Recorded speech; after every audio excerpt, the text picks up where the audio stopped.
誰だわ。 Halo guys, selamat datang lagi di channel ini bersama gue, Reborn. Buat yang baru gabung, jangan lupa dibantu like dan di subscribe ya. Pada video kali ini, kami akan kembali menjelaskan dan juga menceritakan mengenai kelanjutan cerita dari manga spin-off Tokyo Revengers yang berjudul Letter from Baji atau Surat dari Baji chapter ke-7. Namun sebelum mulai, Oji-san mau sampaikan dulu ya, bahwa tidak ada satupun adegan baku hantam yang terjadi pada chapter terbaru minggu ini. Karena sebagian besar isinya hanya akan menceritakan mengenai bonding atau interaksi yang dilakukan oleh sang kapten divisi pertama Toman dan juga calon wakil kapten masa depannya. Oh ya, Letter from Baji chapter ke-7 ini memiliki sebuah judul yang sangat menarik, yaitu There Was a Time, yang artinya adalah pada suatu hari atau pada suatu waktu. Selain itu, di dalam chapter ini juga terdapat sebuah cerita tentang film misteri pembunuhan yang melibatkan sepasang kekasih, satu orang kriminal, satu orang karakter pembantu, serta satu orang paman tua misterius. Sama persis dengan gambaran dari apa yang terjadi di manga Tokyo Revengers original saat ini.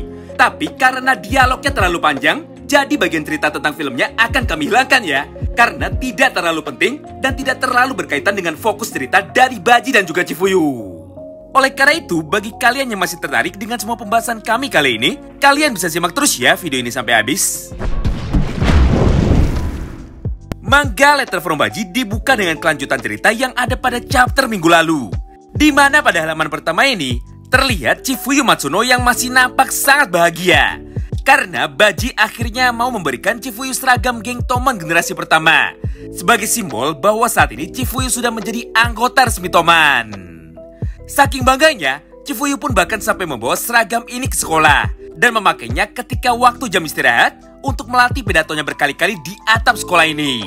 Pada panel itu, dengan penuh rasa percaya diri, Chifuyu pun berkata, "Aku Chifuyu Matsuno, anggota dari geng Toman generasi pertama."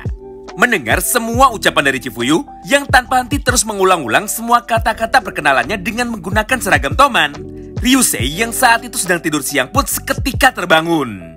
Di momen ini tanpa basa-basi, Ryusei pun kembali meledek dan juga menjahili Chifuyu dengan berkata seperti ini. "Woi Chifuyu, sudah berapa kali kau mengulangi kata-katamu? Apa kau pikir dengan merubah gaya bicaramu kok akan menjadi terlihat keren?" Mendengar semua ucapan dari Ryusei, Chifuyu pun malah tersipu malu dan langsung marah-marah kepada Ryusei. Di tengah keributan ini, tiba-tiba saja Baji datang menyusul mereka semua ke atap karena ada suatu hal yang ingin dia bicarakan dengan Chifuyu. Pada panel ini, Baji pun sempat memarahi Chifuyu lebih dulu karena Chifuyu malah membawa dan menggunakan seragam dari geng Toman ke area sekolah mereka. Namun belum sempat Chifuyu menjawabnya, tiba-tiba Baji pun kembali melanjutkan semua perkataannya mengenai apa alasan dirinya mencari Chifuyu. "Oi Chifuyu, apa sore ini kau ada waktu? Jika kau tidak sibuk, bisakah kau datang membantuku? Karena ada beberapa hal penting yang harus aku kerjakan. Namun karena tanganku masih patah, maka aku tidak bisa menyelesaikan semuanya seorang diri." Walaupun pada awalnya sempat kaget dengan semua permintaan dari Baji, namun pada akhirnya Chifuyu pun dengan penuh sukacita langsung menerimanya. "Tentu saja Baji, aku pasti akan datang membantumu. Oh iya, ngomong-ngomong, apa yang harus aku kerjakan? Jika ada kelompok berandalan lain yang berani mengganggu geng Toman, serahkan saja semuanya kepadaku." Scene pun kini berpindah. Setelah beberapa saat berlalu, nampaknya kali ini Chifuyu harus kecewa karena sebuah hal penting yang dimaksud oleh Baji sebelumnya bukanlah mengenai urusan di dalam dunia berandalan, melainkan Baji meminta Chifuyu untuk datang ke rumahnya dan mendekorasi ulang ruang apartemen tempat tinggal Baji. Oh iya, berdasarkan info tersebut, maka sekarang sudah jelas ya bahwa cerita manga Letter from Baji ini terjadi di garis waktu yang berbeda dengan manga Tokyo Revengers versi original. Di mana pada cerita ini, ternyata Baji dan Chifuyu tinggal di lokasi atau di apartemen yang berbeda. Padahal di versi originalnya, kamar Baji dan kamar Chifuyu masih berada di satu bangunan yang sama dan jaraknya hanya 2 lantai saja.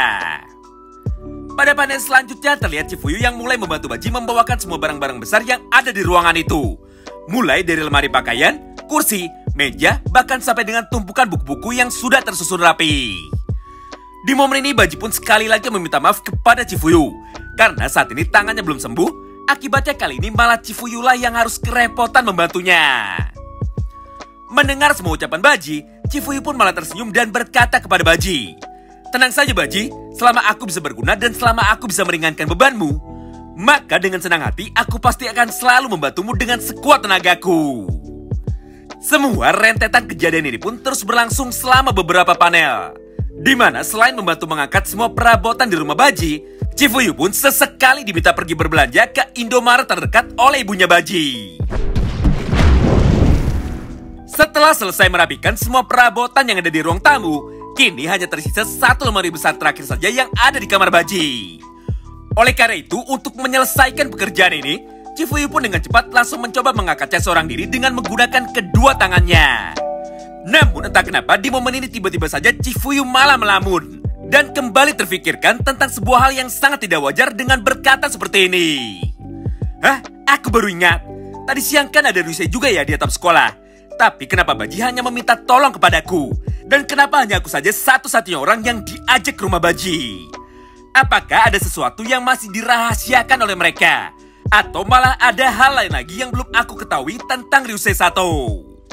Nah, karena terlalu lama melamun dan menjadi tidak fokus, Chifuyu pun seketika langsung kehilangan kekuatannya dan tidak mampu mengangkat lemari pakaian yang terakhir itu. Oi, apa yang kau lakukan, Chifuyu? Kenapa kau malah jatuh? Mendengar perkataan dari Baji, Chifuyu pun langsung meresponnya. Hah, lemari ini berat sekali, Baji. Sepertinya aku tidak bisa mengangkatnya sendirian kali ini. Namun belum sempat Chifuyu meminta tolong, tiba-tiba saja Baji langsung datang menghampirinya dan mengangkat lemari besar tersebut seorang diri hanya dengan menggunakan satu tangannya saja. Di saat yang bersamaan, Baji pun langsung berkata kepada Chifuyu, Chifuyu, sepertinya kau sudah lelah. Jadi istirahatlah dulu dan serahkan lemari terakhir ini kepadaku. Scene pun kembali berpindah. Setelah acara dekorasi ulang rumah ini sudah selesai, akhirnya tibalah waktu santai. Di mana pada panel ini terlihat Mama Ryoko, Baji dan juga Chifuyu yang sedang duduk bersantai di depan TV sambil menikmati makan malam yang sudah disediakan. Di momen itu terlihat sebuah interaksi yang sangat panjang antara Chifuyu dan juga Baji yang sedang membicarakan mengenai musik dan juga film misteri kesukaan mereka. Intinya pada beberapa panel selanjutnya, Mama Baji yang melihat anaknya bisa kembali tersenyum dan sangat bahagia pun akhirnya menjadi ikut senang. Karena menurut mamanya, Baji sangat jarang sekali mengajak teman seusianya main ke rumah. Dan karena Baji adalah satu-satunya anak di rumah ini, jadi pasti Baji merasa sangat kesepian. Tidak hanya itu, Ryoko pun kembali melanjutkan semua perkataannya kepada Chifuyu. Chifuyu, Baji adalah anak yang bodoh dan juga keras kepala sama seperti aku dan juga ayahnya. Dia bahkan tidak akan segan-segan melakukan hal apapun demi orang lain, apalagi bagi teman terdekatnya. Aku sangat khawatir Baji akan terlibat atau menghadapi banyak sekali masalah ke depannya karena sifat yang dia miliki itu. Oleh karena itu, please take care of Baji, atau tolong jaga Baji, Chifuyu. Teruslah berada di dekatnya serta mengawasinya. Karena saat ini hanya kaulah satu-satunya teman yang mampu membuat Baji kembali tersenyum. Apalagi saat ini Baji sudah menganggapmu sebagai adik kandungnya sendiri. Scene pun kembali berpindah. Pada akhir chapter ke-7 ini, Chifuyu pun akhirnya kembali diminta oleh mamanya Baji untuk pergi berbelanja kebutuhan dapur lagi ke Indomaret atau Alfamart terdekat. Namun sebelum Chifuyu jalan, tiba-tiba saja Baji yang sudah bangun langsung memanggilnya. Oi Chifuyu, aku ikut denganmu. Setelah selesai berbelanja dan sedang di dalam perjalanan pulang, Baji pun sekali lagi meminta maaf kepada Chifuyu. Karena hari ini Chifuyu sudah dibuat kerepotan oleh mamanya. Namun mendengar semua hal itu, Chifuyu malah tersenyum sambil berkata, haha, tenang saja Baji. Lagi pula saat ini aku sudah mendapatkan persetujuan dari mamamu bahwa mulai hari ini aku sudah resmi dianggap sebagai adik kandungmu. Jadi yang perlu aku lakukan saat ini hanyalah terus mengikutimu dan terus berada di sampingmu. Melihat respon dan jawaban dari Chifuyu tersebut, kini justru giliran Baji yang tersenyum sambil berkata, haha, dasar bodoh, coba ceritakan sekali lagi apa yang kau maksud barusan.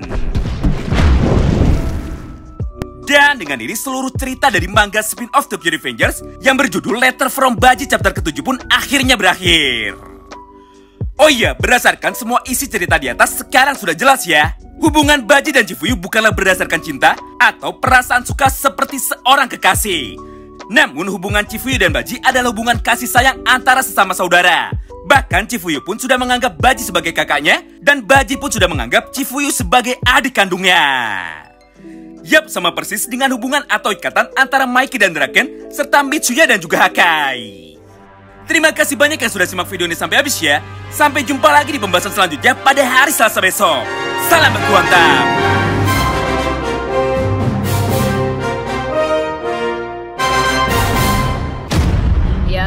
誰だわ。